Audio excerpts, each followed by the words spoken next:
Esselamu aleyküm. Hürmetli müteallim gruba. Allah'ın bereketi, rahmeti, mağfireti daim üzerimizde olsun.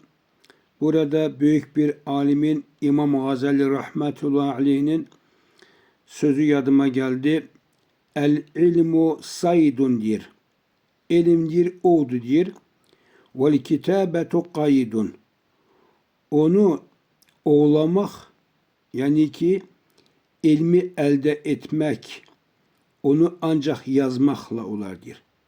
Yani ovu elde etmekten ötürü, yani onun torunu bağlanmağı misal getirir, bağlanmağıdır. Onun yolu bize gösterir ki buradan yola çıkarak ilmi ancak yazmakla elde edebilirdir. Ona göre biz yazmadan, okumadan istiyoruz.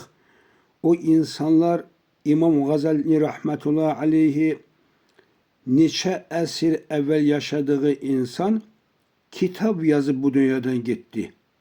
O yazmaktan ötürü bir harfi yazmaktan ötürü 3 defa çeynir kabına o tükünden olan ruçka kimi gaz, ördek, toyuk olsun kanadından biz kenarda görür ki tük 3 defa değdirmeye lazım gelirdi bir harfi yazmaktan ötürü. Şimdi şükürler olsun Allah-u Teala'ya 10 kapıya ruçka olan bir zamanda 10 kapıya defter olan bir zamanda yaşarız. Ancak biz bu yazmayı istemiyoruz. Elbette insanın yaddaşı tek okumakla değil, işitmekti. Birinci, ikinci yazmakla, üçüncü okumakla. Elbette yazmağın parmakların bile yaddaşı var. 3 tane yerden biz inşallah bu dersi elde edesiyiz ki bizde de Allah-u Teala elimize bereket koyacaktır. Bugünkü tecvid hakkında biz nun harfinden sonra olan tecvidlerin hükmü 5 tanedir.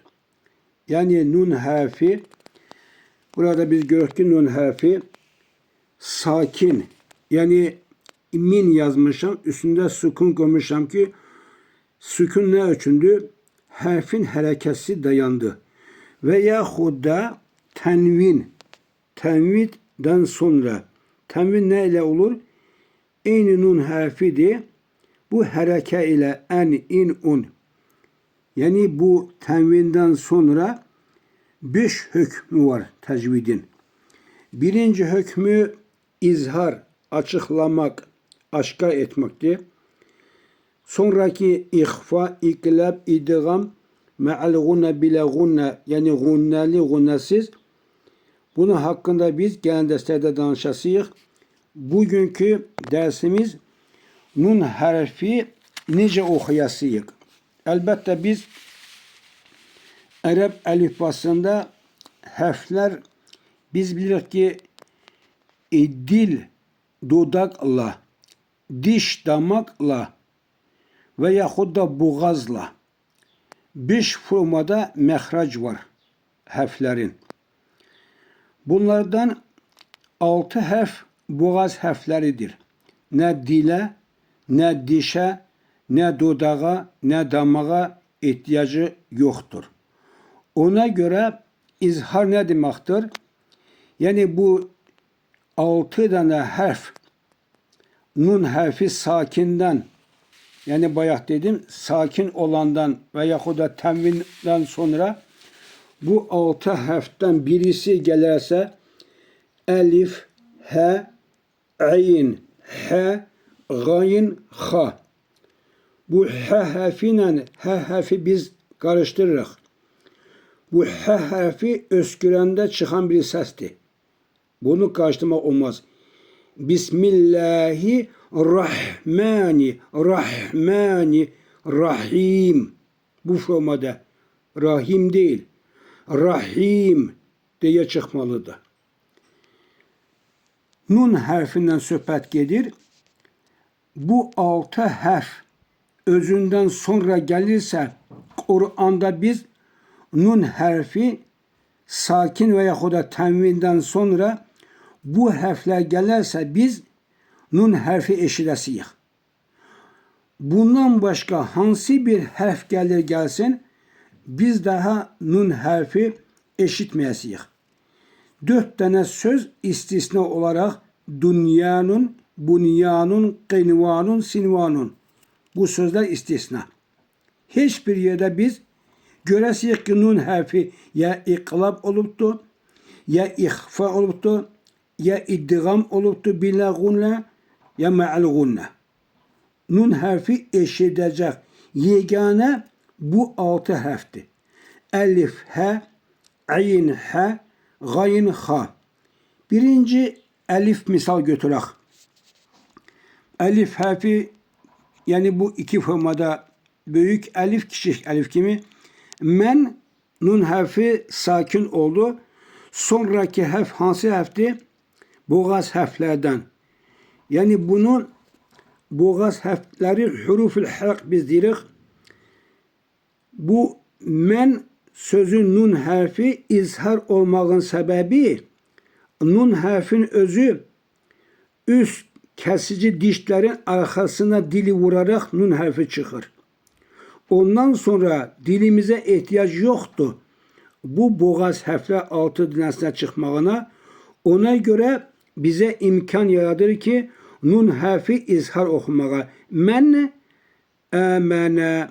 Burada sakin nundan sonra bakın ayran buradaki nun hareke ile olan tenvinden sonra tenvin nundan sonra yine de ayran ebabil. Görüyorsunuz burada ayran tenvinle olan min sakin sükunla olan nundan sonra bu harflerden e harfi geldi. Biz nun harfi izhar ettik. İkinci he harfidir. Min hadini yine de karın boşluğundan çıkan harfti. Min hadini burada sakin nundan sonra geldi.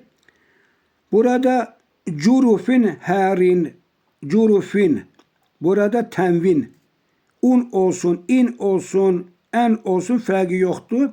Tenvinler yani en, in, un, nun harfi tenvinden sonra hangi harf geldi? He harfi. He harf hansıydı? Boğaz harflerden. Ona göre biz curufin sözü nun harfi izhar edəsiyik. Yine de üçüncü ayn harfidir. Ayn. Min ilmin. Burada misal getireyim. Yine de nun harfi sakin oldu. Ondan sonra boğaz harfi geldi. Ayn. Hakimun. Görüyorsunuz burada zammelli tenvin var. Hakimun. Nun harfi tenvin oldu. Alimun. Hakimun. Alimun.